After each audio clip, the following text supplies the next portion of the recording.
This is Randy Bell with the Courier Podcast, the place to come for the latest Clinton news. The consultants working to come up with several possibilities for a new 84-acre park in Clinton have plenty of recommendations to chew on.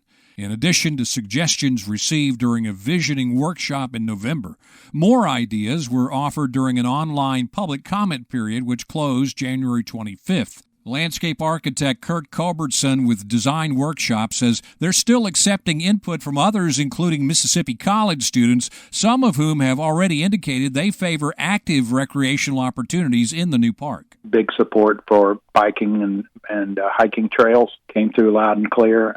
Some of the students like the idea of ropes course or zip line or some of those kinds of ideas, which will be discussed further. He says Natchez Trace travelers are being surveyed at the Clinton Visitors Center to see what type of attractions would help to make the park a destination experience. Those who went online to comment said they'd like to see tree houses, a canopy walkway, a lake, disc golf, pickleball courts, and a splash pad, among other features. Within the next 60 days, the consultants are hoping to roll the ideas up into several workable options to be presented during a public meeting in Clinton, possibly in June. In my experience, having done this a while, typically the preferred plan ends up being a mashup of ideas from each of those options. So, we're in a design exploration phase where we're generating some alternative schemes that we can bring back to discuss with the public. But he expects the park choices to share some common elements. How you get cars on the site, there's a limited range of options there.